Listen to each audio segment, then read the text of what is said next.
In this lesson, we'll be learning how to do a buzz cut fade. This is how my client walked in, and we will be doing a number 3 on the top. I just want to comb out his hair, make sure it's not tangled up and that there's nothing in his hair. The clippers we'll be using are the Rebels by Stylecraft, and this is the only time that I will ever use a different guard other than the 1.5 or the 0.5 is whenever they want a specific guard on the top or on the beard. But other than that, our steps don't change. They're going to be the same. And I'm just going to do this with the lever completely open. I'm going to run the 3 guard in multiple different directions on the top of his head just to make sure we can get the most even and consistent cut. And I'm going to do this for about a few minutes just to make sure all those little hairs are cut off and cut at the same length. The best way to get a quicker cut is by cutting against the grain. So you saw there around the crown area, I was adjusting the direction of my cuts. And towards his hairline, he does have some hairs growing upwards. So same thing, you always want to make sure you're cutting against the grain to get the most even cut possible. And I'm just going to do this all the way around.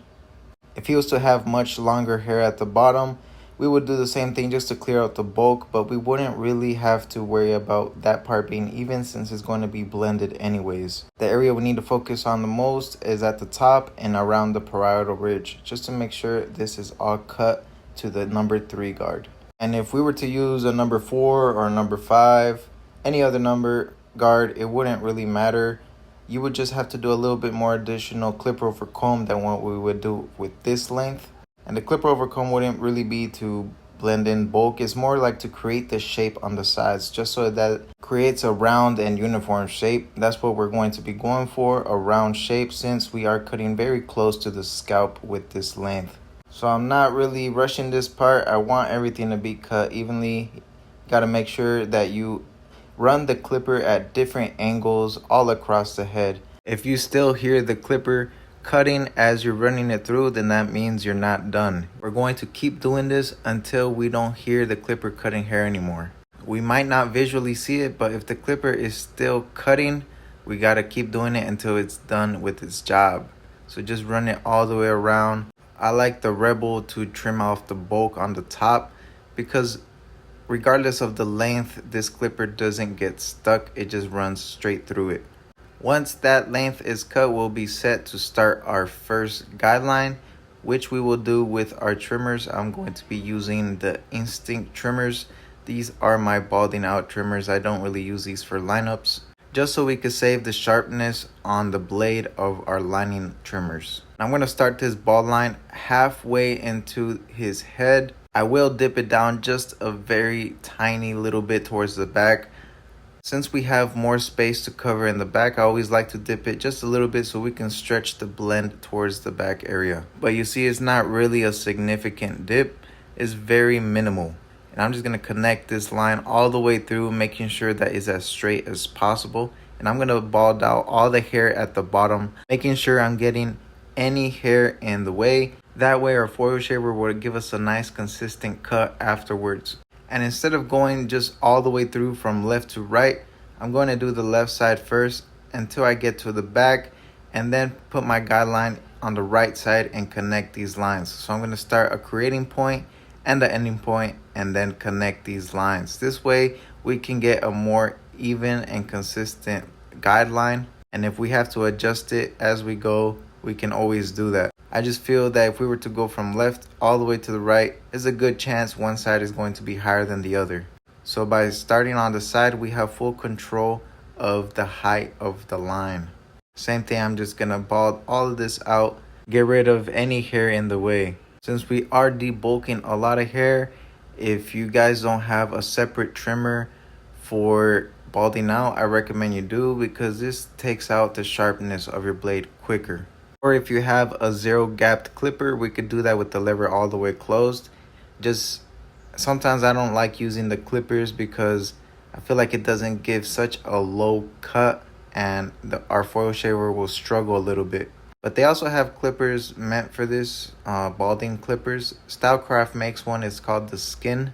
But same thing, I just feel like it doesn't cut as close as it should be.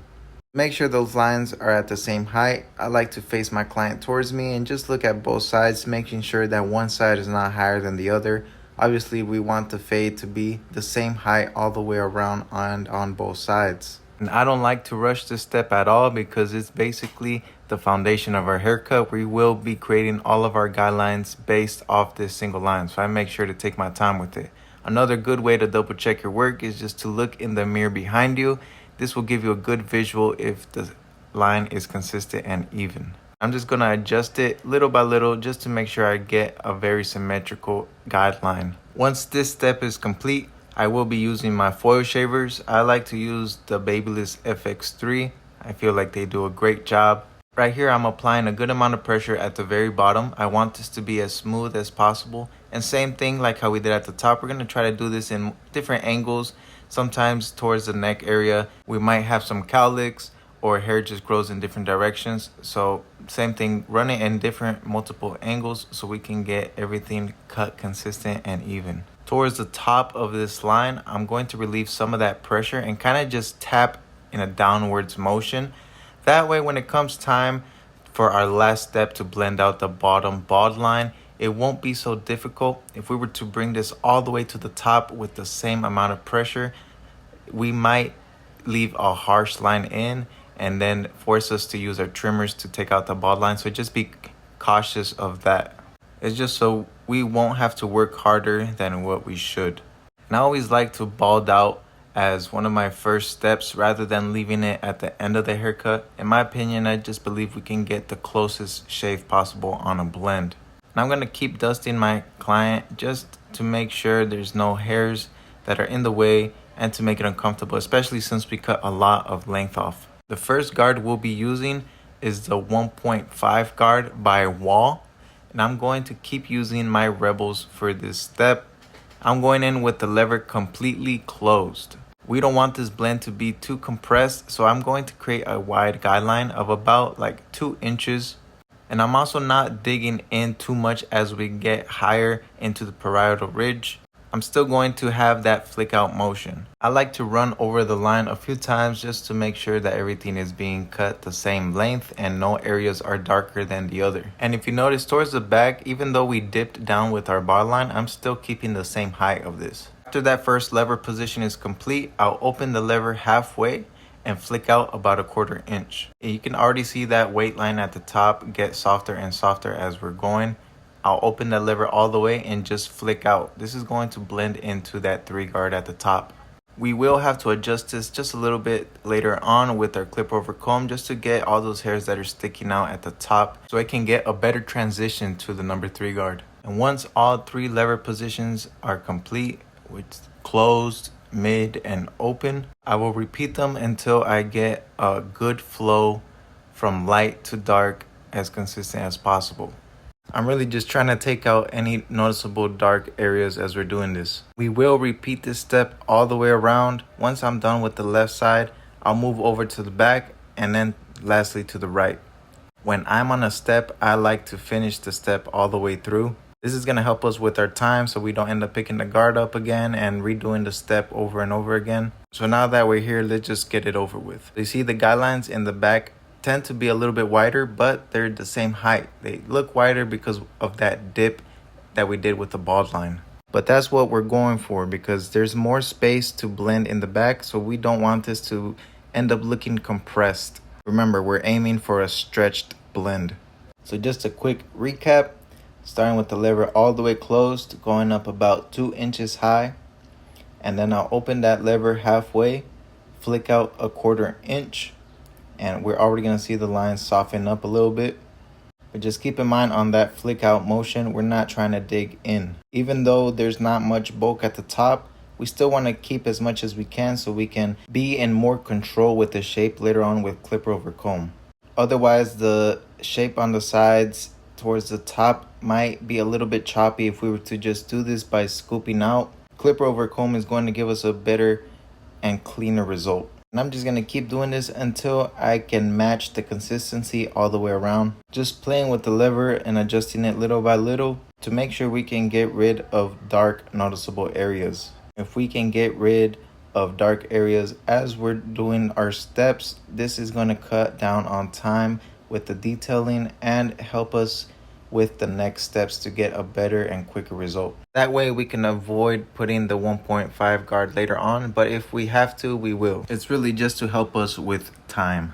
After cutting with the 1.5 guard, I'm going to take the guard off and open the lever all the way and go up about an inch high. And I'm using that first bald line as a guide to make sure we can get the same width and height all the way around his head. I'm just going to cut over it a few times to make sure everything is being cut evenly. If we can make sure our guidelines are perfect, once we're blending them out, this is going to give us a really clean and consistent blend. Don't be sloppy with your work because the end result is going to be sloppy. Be as neat as you can. And remember, towards the back, we're not really dipping with our guidelines. We're just keeping that same height. That's why at the beginning, making sure that bald line is really sharp is very important. I'm just going to connect this line and make sure everything is the same length. That's why you see me cutting over it repeatedly. We might not visually see it, but if you still hear the clipper cutting, then you're not done. I keep going until I don't hear the clipper cutting anymore. So that's why I take my time with every single step so we can avoid coming back to it. As soon as we're done with this step, I will be using the 0.5 guard by Stylecraft. And regardless of the hair texture, I just prefer this guard over any other brand that I've used. I find it to be very efficient with the way it cuts and the size that it is, because it is slightly bigger than the Wall 0.5, but still small enough to blend out that line that I've created with no guard. To blend out that darker line, I'm going to start with the lever completely closed, flick out about 1/4 inch, but make sure you're bringing the clipper high enough. Don't be scared to cut. I'll open that lever halfway and flick out another 1/4 inch, and you're going to see that line soften up a good amount. We'll finally take it out completely just by flicking out a lot more and the lever completely open. This is going to give you a good blend into the 1.5 guard. And once all 3 lever positions are complete, I play with the lever a little bit just so we can get a more consistent flow with that blend and touch up any darker areas or lines that I might see. I do lots of detailing just with the corner of my blade. This way we avoid leaving a patch on an area that we're not focusing on. Especially as we get higher into those darker areas, we have to be pretty careful to avoid making any mistakes. Once I'm done with the left side, I'll move over to the back and I'm going to repeat those same steps, starting with the lever completely closed. In this step, we're not creating another guideline, we're just blending out the ones that are already created. Just try to keep in mind where it is that we cut with the 1.5 guard. That way we can avoid bringing this blend higher. So try to not exceed the height that we cut with the 1.5. That way I like to use the corners as we get higher into the blend, so we can target those areas a little bit more accurately. And if you feel that the blend is coming out a little bit choppy, don't worry. Just start again from our starting point and redo those lever positions. It might not always come out the first time around, so that's why we have to just play with the lever and adjust the blend as we go. It's not always going to come out right the first time. That's why you see me cutting repeatedly over these areas just so I can get those noticeably dark spots out. And remember, if you can take care of this before we move over to the next step, it's going to make our job a lot easier. So I try not to ignore that because it will affect us later on. There are some occasions where the lever completely closed with the 0.5 guard doesn't take out that line because maybe we digged in too much when we were creating our second line with no guard. So that's why it's important to flick out. I'm going to take the guard off and just use the corner with the lever completely open to take out that bottom area. This is from the second guideline that we created. The result of that was digging in too much towards the top when I was creating the guideline. So if you are struggling to take out the bottom part of the guideline with the 0.5 guard, you can just take it off and just touch up that area with the lever all the way open. It sometimes happens, and that's okay as long as we know how to approach the situation. And you see, just by doing that, we were able to finally get a clean transition. So just a quick recap, starting with the lever completely closed, flicking out about 1/4 inch, opening that lever halfway and flicking out more another 1/4 inch, and finally just detailing with the lever completely open using the corners. And remember, avoid bringing the fade higher. We're just trying to blend this into the 1.5 guard. But if you were to accidentally bring it higher, then you would just put the 1.5 guard on and starting with the lever all the way open and just closing it little by little until you can blend in the area that you accidentally went too high on. So everything has a solution. Don't worry if we make a mistake. This is a learning journey and nobody's perfect, as long as we strive to be better every day and learn from our mistakes. Even to this day, I'm still learning new techniques, and the longer we cut hair, we adapt into our own little style. This is how I stumbled upon this technique. This is not how I always cut hair. I used to use 3 or 4 guards in one blend, but just the longer we cut hair, the more we understand it and just learn ways to cut down our time to use shortcuts. A quick reminder, the higher we're going, the less pressure I'm applying and the more I'm flicking out. We don't want any harsh lines as we're going higher. It's very easy to do that. So that's why I stick to using the corners and relieve some of that pressure. Now getting to what I was saying about the shape. This is what we're doing with clipper over comb. I'm really just getting all the hairs that are sticking out. Obviously there's no bulk there to be blended. So what we're doing is creating the shape. Bottom part of the comb is laying against his head, but I'm sticking the top part of the comb a little bit out and towards me. We can always cut more hair. We can never put it back. So that's why I'm doing this little by little until I'm happy with the result. So we're 16 minutes into the blend and we're already down to our last step.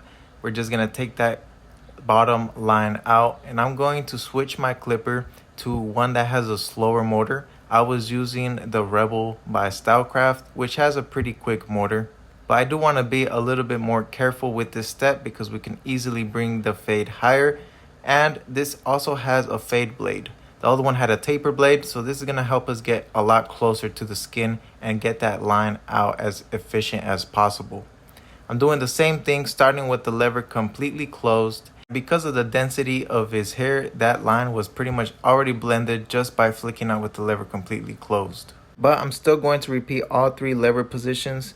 I opened it halfway and just flick out a little bit more to soften up any lines or darker spots. This is also a result of us making sure that we're cutting the hair as consistent as possible in previous steps. It just makes this last step a lot quicker and easier to execute. And if you already saw some of my other lessons, you know that I like to detail as I go and as I blend. I don't like to leave it all at the end. I like to detail a lot with the corner of my clipper in those higher, darker areas. I find it to be very efficient and effective. I also like to finish my steps to completion on the left side, and I won't move to the back until I'm completely done with that step, and then I'll move over to the back. This just helps me stay a little bit more organized, and this way I can also keep track of what I'm doing and not get lost in my work. Instead of just going all the way around with the lever closed, going back, and then going all the way around with the lever halfway open. I feel like that we can easily get lost in the blend and lose track of what we're doing. So I like to think of it as 3 sections, left, back, and right. I won't move over to the next section until I'm done with that step. Next time you guys are cutting hair, you can test it out and see if it works for you. Just because that's what I prefer to do, it doesn't mean that's how you should do it. Everybody cuts hair differently and has a different style and different preferences. So just test out different techniques. Whatever you find to be more comfortable and efficient for you, then you can stick to it and master it. But I just rather to do this because I think it helps me a lot with time. I know a lot of barbers like to work on one side until they finish the blend completely and then do the other side. Always thought that was a waste of time, but then that goes back to not getting lost in your work because you're only focused on that side. So then again, there's no right or wrong way to cut hair. As long as we get the same result, that's what we're going for. So this lesson is really just me showing you how I cut hair, and maybe if you can implement some of it into your work, but you don't have to cut the exact same way as I do. It all comes down to preference. But getting back to the cut, I am now down to the right side, and we are only 20 minutes into the blend, and we've pretty much already completed it. That just shows you the potential of this technique. If we learn to master it, we will be able to get good results. And if you notice, I use the corners a lot. I probably say 50% of the blend is corner work. So I do strongly recommend that you guys practice it and start implementing detailing with your corners a lot if you don't already. I also like to keep a brush or a comb handy on my other hand, because sometimes once we cut the hair, it still stays on the skin, so we could just clean up our work as needed. He needed to get rid of his gum, so let's just pretend this part of the video didn't happen. But it is pretty annoying when clients are chewing gum. It messes with the temples as they're chewing, so if you can, try to tell your client to throw that gum away before even starting. But anyways, if you guys aren't comfortable detailing with the corners, you can always just use the 0.5 guard again or the 1.5 guard to detail. If you don't know what guard you have to use, a good way to think about it is that a blend has 3 sections: whites, grays, and blacks, or low, mids, and highs. Our whites or low area of a blend is where we cut with the trimmer or with the no guard. The grays or the mid would be where we cut with the 0.5 guard, and the blacks or the high would be where we cut with the 1.5 guard. That way, if you're unsure what guard you have to use when you're detailing, it's a good way to think about it. And to get those smaller hairs that the clip over comb might not be able to get is just by freehanding the edges. You see, I put my hand a little bit behind the blade so I can avoid digging in too much. My hand is kind of as a barrier, and I'm just laying that against his head so we don't go deeper than that. You could practice this with the lever completely open if you're a little intimidated with it, but for the best results, I recommend doing it with the lever completely closed. It's also going to help a lot with stability and just get a more even cut if we have something to lay our hand against. But there's a lot of different ways and techniques that we can use to detail. Clients are going to appreciate your attention to detail. That's also what's going to separate us from other barbers that don't really pay attention to smaller details like that. Remember, we're not trying to be the average barber. We're trying to go above and beyond with all of our services and making sure that all of our clients receive the same type of attention and care. For the smaller, tiny details, I do use the corner of my trimmer, and same way that I was doing the freehand, I put my finger behind the blade to create that same safe space barrier. These are going to be those very tiny details that just our clipper might miss. Our trimmer will get those hairs a lot more precise. But it does require you to be very light-handed, and you have to angle the trimmer in a way to not leave a patch. So if you're intimidated with that technique, I recommend you start in the lows first before working your way into the grays or the blacks. Trimmer over comb is also a great way to get those smaller hairs that are sticking out, just to get a flatter appearance. The blade on the clipper might be a little bit too bulky to get those really small hairs since, his hair is short. So you'll be able to definitely get those with trimmer over comb. My client did not want his beard done. All we're going to do is blend it in just so it can give a cleaner appearance. I'm going to do this with the 0.5 guard. And I'm going to repeat all 3 lever positions. Nothing is changed, just the direction of the way we're working. But the steps are the same. Generally, we could get away with not using the 1.5 unless they have a very big beard, like, DJ Khaled status. But most of the time with this length, we'll be okay just by using the 0.5 and no guards. But in other lessons, I do show how we do the beard service, so be sure to check those out. But whenever a client tells me he doesn't want the beard done, I'll still just blend it in instead of just leaving a harsh line there. And I'll also clean up the back just so it can look a little bit cleaner, but that's all we're going to do. If they ain't paying for the beard service, I ain't doing nothing else. All we're going to have to do left is do his hairline. He also mentioned that he didn't want it to look too sharp, so we will be doing a very minimal touch-up on the hairline. But we are definitely going to make it look cleaner and straighter than what he has. Whenever I line up the front, I always start in the center, And then depending on what side of the chair I'm standing on, which is usually the left, then I'll start in the center and move towards the right first. This just helps me get a better visual of where that line should be. But if I was standing on the right side of the chair, then I would start in the center and move towards the left. That's just what makes it a little bit more comfortable for me. As I'm doing this, I'm trying to keep my eye on both sides to make sure I'm not picking it up higher than what it should be. The corners of his hairline are a little bit more rounded and thinner, so I want to try to be careful with those. But like I said, remember, he didn't really want such a sharp edge, so I'm trying to make this still look kind of natural but cleaner. The trimmers that I'm using right now are the Stylecraft Flex.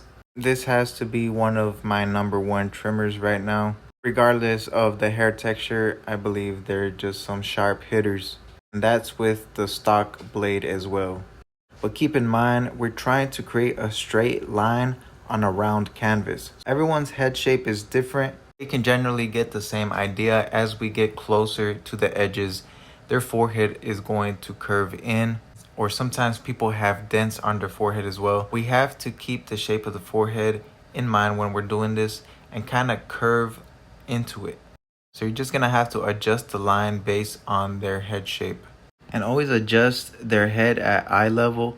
This is the same angle they're going to be looking at when they look in the mirror. It's also going to help you look at them straight and get a better visual of where that line should be. And whenever you can during this process, face your client towards the mirror. This is going to help you a lot to really see if that line is straight or not. It's like when you're trying to hang up a frame on the wall, you take a few steps back to see if it's straight. That's what the mirror is going to do. It's going to add that distance that we need. A lot of barbers forget to use the mirror, and it's such an important tool in the barbershop. I also like to change my position after I'm done standing on the left. I will stand on his right side to get just both angles, ensuring that both sides are matching. I know not everyone's hairline is naturally symmetrical, but us as barbers, we have to make them symmetrical. Once I'm done lining him up at eye level, I always like to tilt my client's head downwards. This is going to give us an additional angle to look at. It should always be a U shape and never an N shape. You don't want to give your client that rainbow hairline. It's also going to help you see if both corners are at the same height, and if they're not, then you got some adjusting to do. So this is just double checking that hairline to make sure it's as straight as possible. I will also give you a better perspective on curving the edges upwards and following their forehead shape.